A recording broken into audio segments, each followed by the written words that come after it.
भगवते वासुदेवाय नमः। हरे कृष्णा, राधे राधे।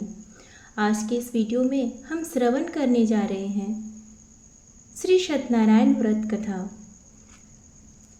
वीडियो शुरू करने से पहले आप सभी भक्तगणों से करुण निवेदन है कि कृपया वीडियो को संपूर्ण देखें। वीडियो पसंद आए तो इसे लाइक करें, शेयर करें और चैनल पर नए हैं तो सब्सक्राइब करना ना भूलें। श्री सत्यनारायण भगवान पूजन सामग्री: केले के खंभे, कलश, पंच पल्लव, चावल, पंचरत्न, कपूर, पुष्पों की माला, धूप, श्रीफल, ऋतुफल, नैवेद्य, अंग वस्त्र, आम के पत्ते, यज्ञोपवीत वस्त्र, गुलाब के फूल, दीप, तुलसी दल, पान, पंचामृत, दूध, दही, शहद, घी, शक्कर, बंधनवार, चौकी और केसर।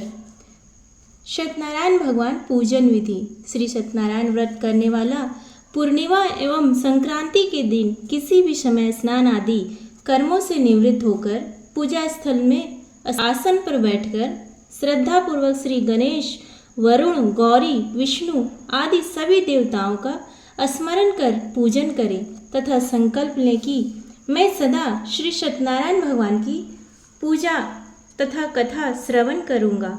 फूल हाथ में लेकर श्री सत्यनारायण भगवान का ध्यान करें। यज्ञोपवीत धूप, पुष्प, नैवेद्य आदि अर्पित कर प्रार्थना करें। हे भगवान, मैंने श्रद्धापूर्वक फल, जल आदि समस्त सामग्री आपको अर्पण की है, आप इसे स्वीकार कीजिए। मेरा आपको बार बार प्रणाम है। इसके पश्चात श्री सत्यनारायण जी भगवान की कथा पढ़ें। श्री सत्यनारायण भगवान की कथा प्रारंभ। प्रथम अध्याय। महामुनि ऋषि व्यास जी ने कहा, बहुत समय पहले नैमिषारण्य तीर्थ में शौनकादि 88,000 ऋषियों ने पुराणवेत्ता श्री सूत जी से पूछा, हे सूत जी, इस कलयुग में वेद विद्या रहित मानवों को ईश्वर भक्ति किस प्रकार मिलेगी तथा उनका उद्धार कैसे होगा? हे मुनिश्रेष्ठ, ऐसा कोई व्रत अथवा तप बताइए जिसके करने से थोड़े ही समय में पुण्य प्राप्त हो तथा मनोवांछित फल भी मिले। ऐसी कथा सुनने की हमारी बहुत इच्छा है। इस प्रश्न पर शास्त्रों के ज्ञाता श्री सूत जी ने कहा, हे वैष्णवों में श्रेष्ठ, आप सभी ने प्राणियों के हित एवं कल्याण की बात पूछी है।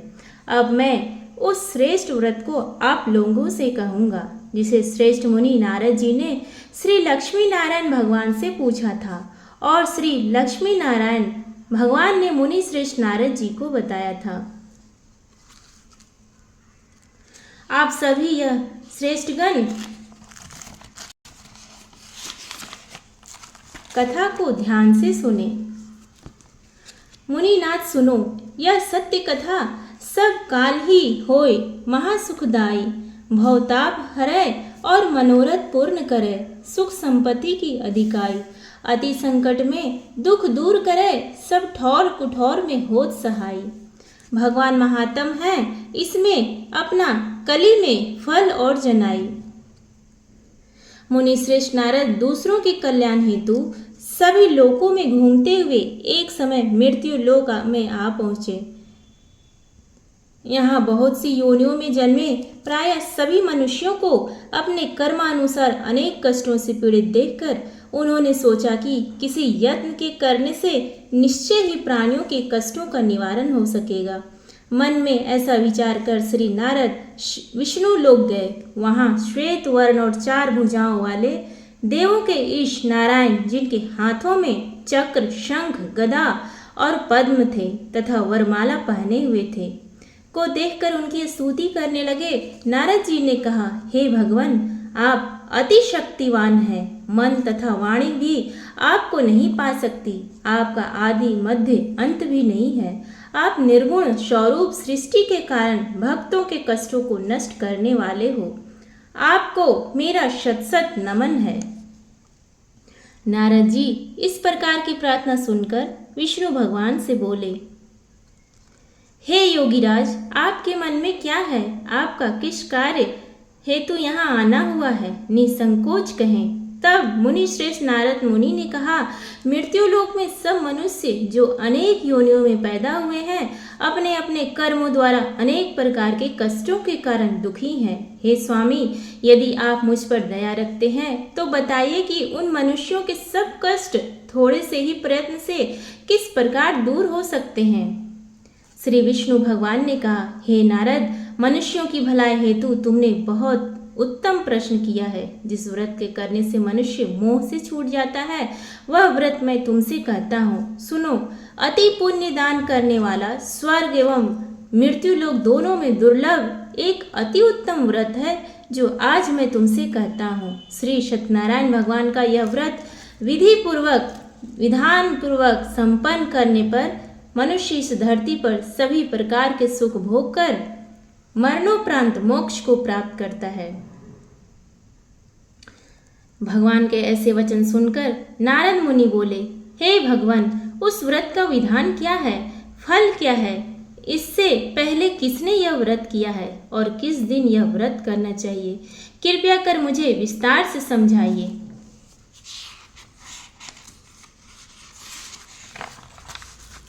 श्री विष्णु भगवान ने कहा, हे नारद, दुख शोक सभी प्रकार की व्याधियों को दूर करने वाला यह व्रत सब स्थानों पर विजय दिलाने वाला है। श्रद्धा और भक्ति के साथ किसी भी दिन मनुष्य संध्या के समय श्री सत्यनारायण भगवान की ब्राह्मणों और बंधुओं के साथ पूजा करे। भक्ति भाव से केले का फल, नैवेद्य, घी, शहद, शक्कर अथवा गुड़, दूध और गेहूं का आटा, सवाया लेवे, गेहूं के अभाव में साठी का चूर्ण भी ले सकते हैं। इन सभी को भक्ति भाव से भगवान श्री सत्यनारायण को अर्पण करें। बंधु बांधवों सहित ब्राह्मणों को भोजन कराएं। इसके पश्चात ही स्वयं भोजन करें। रात्रि में श्री सत्यनारायण भगवान के गति गीत आदि का आयोजन कर श्री सत्यनारायण भगवान का स्मरण करता हुआ समय व्यतीत करें। इस तरह जो मनुष्य व्रत करेंगे उनकी मनोकामनाएं अवश्य ही पूर्ण होंगी। विशेष रूप से कलयुग में मृत्यु लोक में यही एक ऐसा उपाय है जिससे अल्प समय और कम धन में महान पुण्य की प्राप्ति हो सकती है। इति श्री सत्यनारायण व्रत कथा प्रथम अध्याय संपूर्ण। प्रेम से बोलिए श्री सत्यनारायण भगवान की जय। द्वितीय अध्याय। महान संत सूत जी ने कहा, हे ऋषियों, जिन्होंने प्राचीन काल में इस व्रत को किया है उनका इतिहास मैं आप सबसे कहता हूँ। आप सब ध्यान से सुने। अति सुंदर काशीपुरी नगरी में एक अति निर्धन ब्राह्मण वास करता था।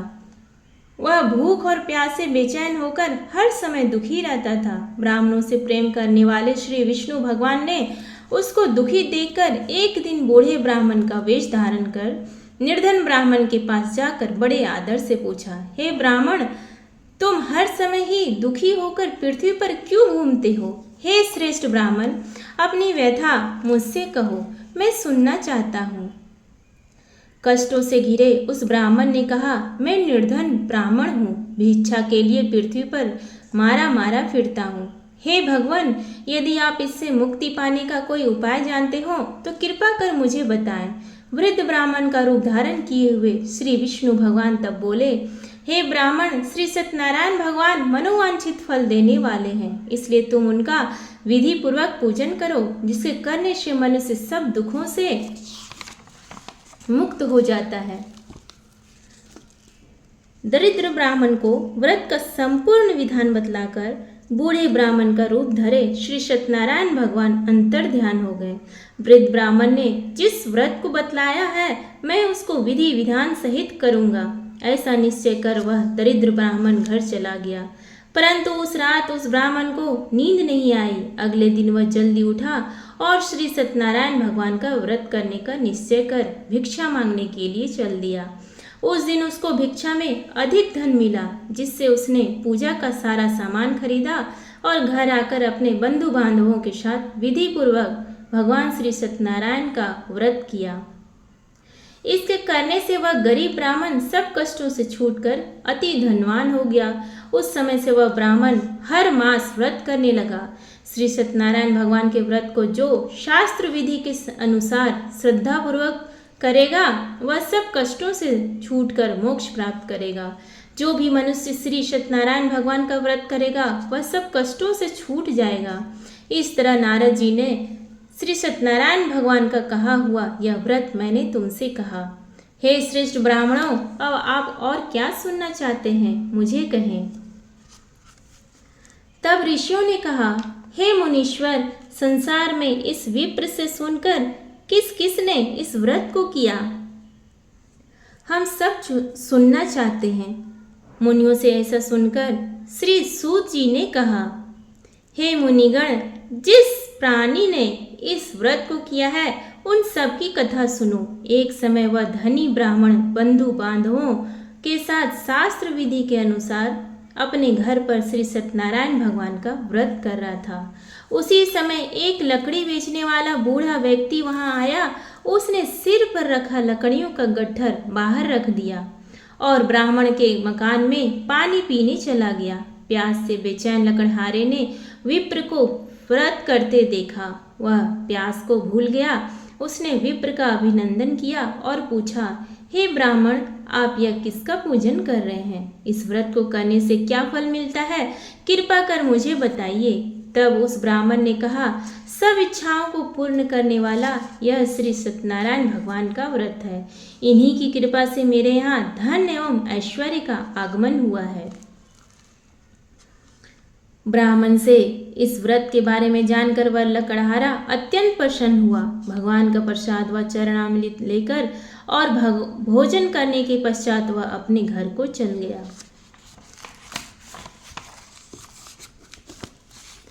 और फिर अगले दिन लकड़हारे ने अपने मन में संकल्प किया कि आज गांव में लकड़ी बेचने से जो धन मिलेगा उसी से भगवान सत्यनारायण का श्रेष्ठ व्रत करूंगा। मन में ऐसा विचार कर वह लकड़हारा लकड़ियों का गट्ठर अपने सिर पर रखकर मन में ऐसा जिस नगर में धनवान लोग रहते थे ऐसे सुंदर नगर में गया। उस दिन उसे उन लकड़ियों का दाम पहले दिनों से चौगुना मिला। तब वह बूढ़ा लकड़हारा बहुत प्रसन्न होकर पके केले, शहद, शक्कर, घी, दही, दुग्ध और गेहूं का चूर्ण इत्यादि श्री सत्यनारायण भगवान के व्रत की सभी सामग्री लेकर अपने घर आया। फिर उसने अपने बंधु बांधवों को बुलाकर विधि विधान के अनुसार भगवान का पूजन एवं व्रत किया। उस व्रत के प्रभाव से वह बूढ़ा लकड़हारा धन धान्य से युक्त हुआ और संसार के समस्त सुख भोग कर वैकुंठ को चला गया। इति श्री सत्यनारायण व्रत कथा द्वितीय अध्याय संपूर्ण हुआ। प्रेम से बोली श्री सत्यनारायण भगवान की जय। श्री सत्यनारायण कथा तीसरा अध्याय। श्री सूत जी बोले, हे श्रेष्ठ मुनियों, अब मैं आगे की एक कथा कहता हूँ। प्राचीन काल में उल्कामुख नाम का एक महान ज्ञानी राजा था। वह जितेंद्रिय और सत्यवक्ता था। प्रतिदिन मंदिरों में जाता तथा गरीबों को धन देकर उनके दुखों को दूर करता था। उसकी पत्नी कमल के समान सुंदर मुख वाली और सती साध्वी थी। एक दिन भद्रशिला नदी के तट पर वे दोनों विधि विधान सहित श्री सत्यनारायण भगवान का व्रत कर रहे थे। उस समय वहां साधु नामक एक वैश्य आया। उसके पास व्यापार के लिए बहुत सा धन था। वह वैश्य नाव को नदी किनारे पर ठहराकर राजा के पास आया। राजा को व्रत करते हुए देखकर उसने विनम्रता पूर्वक पूछा, हे राजन, यह आप क्या कर रहे हैं? मेरी सुनने की इच्छा है, कृपया आप यह मुझे भी समझाइए। महाराज उल्कामुख ने कहा, हे वैश्य, मैं अपने बंधु बांधवों के साथ पुत्र की प्राप्ति के लिए श्री सत्यनारायण भगवान का व्रत व पूजन कर रहा हूँ। राजा के वचन सुनकर साधु नामक वैश्य ने आदर से कहा, हे राजन, मुझे भी इसका संपूर्ण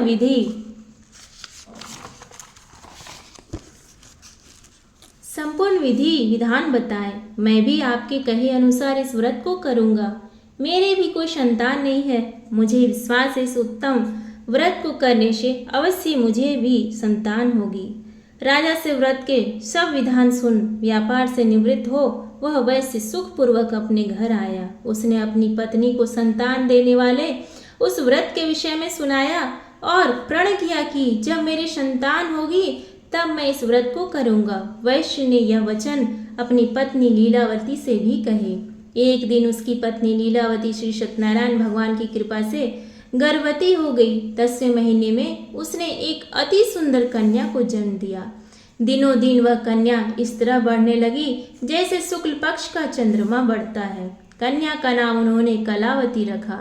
एक दिन लीलावती ने मीठे शब्दों में अपने पति को याद दिलाया कि आपने जो भगवान का व्रत करने का संकल्प किया था, अब आप उसे पूरा कीजिए।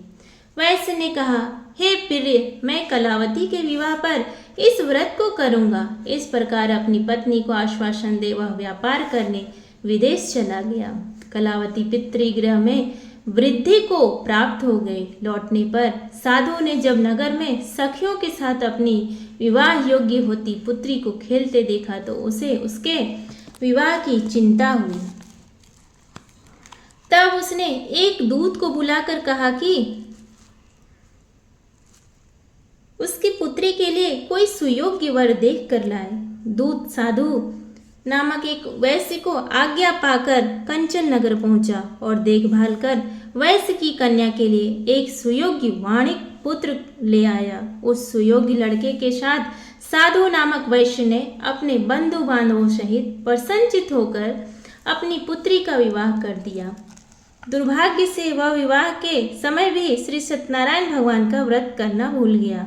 इस पर श्री भगवान अत्यंत क्रोधित हो गए। उन्होंने वैश्य को श्राप दिया कि तुम्हें दारुण दुख प्राप्त होगा। और फिर अपने कार्य में कुशल वह वैश्य अपने दामाद सहित नावों का बेड़ा लेकर व्यापार करने के लिए सागर के समीप स्थित रत्नसारपुर नगर में गया। रत्नसारपुर पर चंद्रकेतु नामक राजा राज करता था। दोनों ससुर जमाई चंद्रकेतु राजा के उस नगर में व्यापार करने लगे।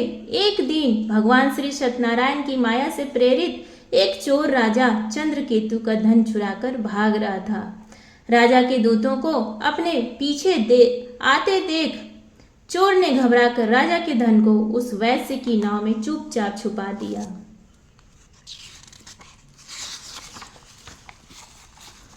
जहां वे ससुर जमाई ठहरे हुए थे और भाग गया। जब राजदूतों ने उस वैश्य के पास राजा के धन को रख देखा तो उन्होंने उन ससुर दामाद को ही चोर समझा। वे उन ससुर दामाद दोनों को बांधकर ले गए और राजा के समीप जाकर बोले, आपका धन चुराने वाले ये दो चोर हम पकड़ कर लाए हैं, देखकर आज्ञा दे। तब राजा ने बिना उस वैश्य की बात सुने उन्होंने कारागार में डालने की आज्ञा दे दी। इसी प्रकार राजा की आज्ञा से उसको उन लोगों को कारावास में डाल दिया गया तथा उनका सारा धन भी छीन लिया गया। श्री सत्यनारायण भगवान के श्राप के कारण उस वैश्य की पत्नी लीलावती व पुत्री कलावती भी घर पर बहुत दुखी हुई। उनका सारा धन चोर चुरा कर ले गए। मानसिक व शारीरिक पीड़ा तथा भूख प्यास से अति दुखी हो भोजन की आस में कलावती एक ब्राह्मण के घर गई। उसने ब्राह्मण को श्री सत्यनारायण भगवान का व्रत विधि पूर्वक करते देखा। उसने कथा सुनी तथा श्रद्धा पूर्वक प्रसाद ग्रहण कर रात को घर आई। माता ने कलावती से पूछा, हे पुत्री, तू अब तक कहाँ रही?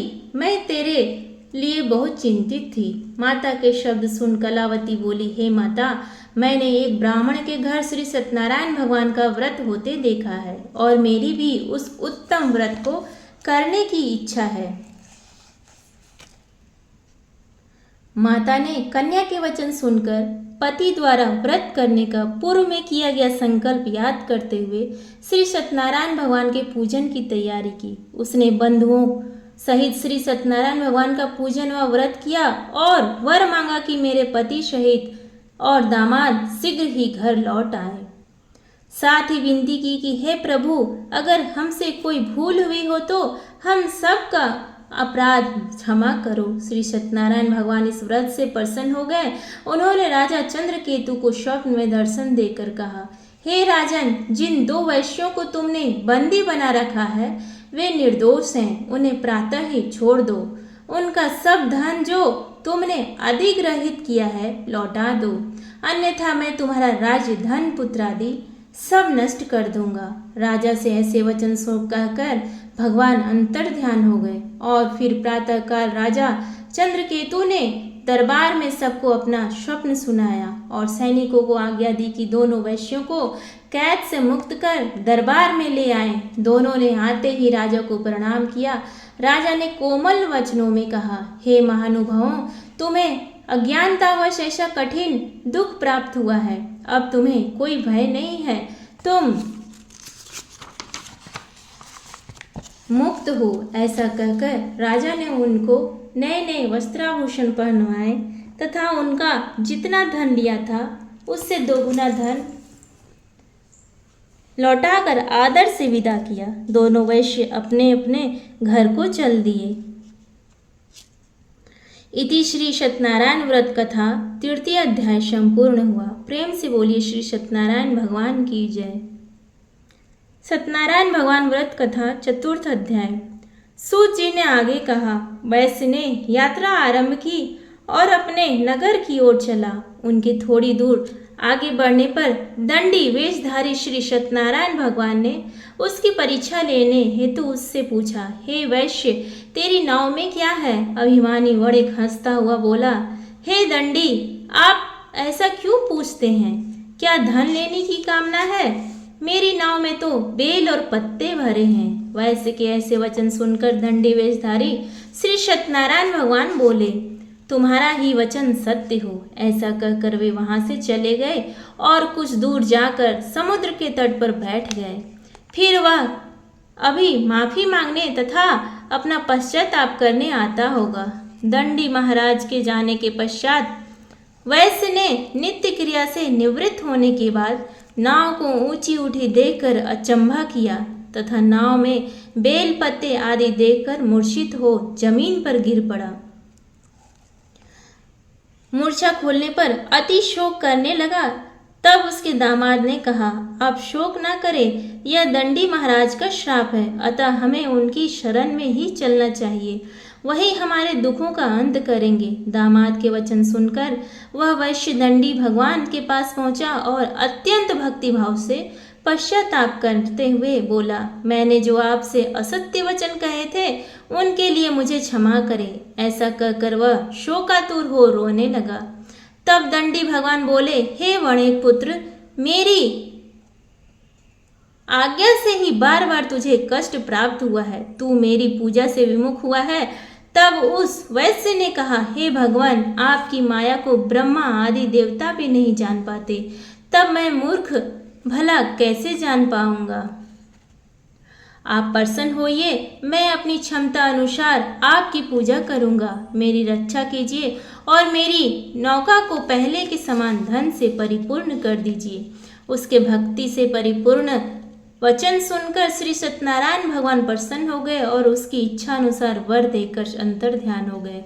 तब ससुर और दामाद दोनों ने नाव पर आकर देखा कि नाव धन से पुनः परिपूर्ण है। फिर वह विधि विधान से भगवान श्री सत्यनारायण का पूजन कर साथियों सहित अपने नगर को चला। जब वह अपने नगर के निकट पहुंचा तब उसने एक दूत को अपने घर भेजा। दूत ने साधु नामक वैश्य के घर जाकर उसकी पत्नी को नमस्कार किया और कहा, आपके पति अपने जामाता सहित इस नगर के समीप आ गए हैं। लीलावती और उसकी कन्या कलावती उस समय भगवान का पूजन कर रही थी। दूत का वचन सुनकर साधु की पत्नी ने बड़े हर्ष के साथ श्री सत्यनारायण भगवान का पूजन पूर्ण किया और अपनी पुत्री से कहा, मैं अपने पति के दर्शन को जाती हूँ, तो पूजन पूर्ण कर शीघ्र आ जाना। परंतु कलावती पूजन एवं प्रसाद छोड़कर अपने पति के दर्शन के लिए चली गई। पूजन एवं प्रसाद की अवज्ञा के कारण भगवान श्री सत्यनारायण ने रुष्ट हो उसके पति को नाव सहित पानी में अदृश्य कर दिया। कलावती अपने पति को ना पाकर रोती हुई जमीन पर गिर पड़ी। नौका को डूबा हुआ देखकर तथा कन्या को रोती हुई देख साधु नामक वैश्य द्रवित हो बोला, हे प्रभु, मुझसे या मेरे परिवार से अज्ञानतावश जो अपराध हुआ है उसे क्षमा करें। उसके ऐसे वचन सुनकर श्री सत्यनारायण भगवान प्रसन्न हो गए। आकाशवाणी हुई, हे वैश्य, तेरी पुत्री मेरा प्रसाद छोड़कर आई है, इसलिए इसका पति अदृश्य हुआ है। यदि वह घर जाकर प्रसाद ग्रहण कर लौटे तो इसे इसका पति अवश्य मिलेगा। आकाशवाणी सुनकर कलावती ने घर पहुंचकर प्रसाद ग्रहण किया और फिर आकर अपने पति को पूर्व रूप में पाकर वह अति प्रसन्न हुई तथा उसने अपने पति के दर्शन किए। तत्पश्चात साधु वैश्य ने वहीं बंधु बांधवों सहित भगवान श्री सत्यनारायण का विधि पूर्वक पूजन किया। वह इस लोक के सभी प्रकार के सुख भोग कर अंत में मोक्ष को प्राप्त हुए। इति श्री सत्यनारायण व्रत कथा चतुर्थ अध्याय संपूर्ण हुआ। श्री सत्यनारायण भगवान पंचम अध्याय। श्री सूत जी बोले, हे ऋषिगण, मैं एक और कथा कहता हूँ, आप सभी ध्यान से सुनो। सदा प्रजा के लिए चिंतित तुंगध्वज नाम का एक राजा था। उसने भगवान सत्यनारायण का प्रसाद त्याग कर बहुत कष्ट पाया। एक समय राजा वन में वन्य पशुओं को मारकर वड़ के वृक्ष के नीचे आया। वहां उसने ग्वालों को भक्ति भाव से बंधु बांधवों सहित श्री सत्यनारायण जी का पूजा करते देखा, परंतु राजा देखकर भी अभिमान के कारण ना तो वहां गया और ना ही श्री सत्यनारायण भगवान को नमस्कार ही किया। जब ग्वालों ने भगवान का प्रसाद उसके सामने रखा तो वह प्रसाद छोड़कर अपने नगर को चला गया। नगर में पहुंचकर उसने देखा कि उसका सारा राज्य नष्ट हो गया है। वह समझ गया कि यह सब भगवान श्री सत्यनारायण ने रुष्ट होकर किया है। तब वह वन में वापस आया और ग्वालों के समीप जाकर विधि पूर्वक पूजन कर प्रसाद ग्रहण किया। तो श्री सत्यनारायण भगवान की कृपा से सब कुछ पहले जैसा ही हो गया और लंबे समय तक सुख भोगकर मरणोपरांत वह मोक्ष को प्राप्त हुआ। जो मानव इस श्रेष्ठ दुर्लभ व्रत को करेगा, श्री सत्यनारायण भगवान की कृपा से उसे धन धान की कोई कमी नहीं होगी। निर्धन धनी और बंदी बंधनों से मुक्त होकर निर्भय हो जाता है। संतानहीन को संतान प्राप्त होती है तथा सब इच्छाएं पूर्ण कर अंत में वह वैकुंठ धाम को जाता है। अब उनके बारे में भी जानिए जिन्होंने पहले इस व्रत को किया। अब उनके दूसरे जन्म की कथा भी सुनिए। सतानंद नामक वृद्ध ब्राह्मण ने सुदामा के रूप में जन्म लेकर श्री कृष्ण की भक्ति एवं सेवा कर वैकुंठ प्राप्त किया। उल्का मुख नामक महाराज राजा दशरथ बने और श्री रंगनाथ का पूजन कर मोक्ष को प्राप्त हुए। साधु नाम के वैश्य ने धर्मात्मा व सत्य प्रतिज्ञ राजा मोरध्वज बनकर अपने पुत्र को आरे से चीर कर बैकुंठ धाम प्राप्त किया। महाराज तुंगध्वज स्वयंभू मनु बने। उन्होंने बहुत से लोगों को भगवान की भक्ति में लीन कराकर बैकुंठ धाम प्राप्त किया। महाराज तुंगध्वज स्वयंभू मनु बने। उन्होंने बहुत से लोगों को भगवान की भक्ति में लीन कराकर बैकुंठ धाम प्राप्त किया। लकड़हारा अगले जन्म में गुह नामक निषाद राजा बना, जिसने राम के चरणों में की सेवा कर अपने सभी जन्मों को संवार लिया। इति श्री सत्यनारायण व्रत कथा पंचम अध्याय संपूर्ण हुआ। प्रेम से बोलिए श्री सत्यनारायण भगवान की जय। उम्मीद है आपको आज का ये वीडियो पसंद आया तो प्लीज़ वीडियो को लाइक करें, शेयर करें और चैनल पे नए हैं तो सब्सक्राइब करना ना भूलें। धन्यवाद।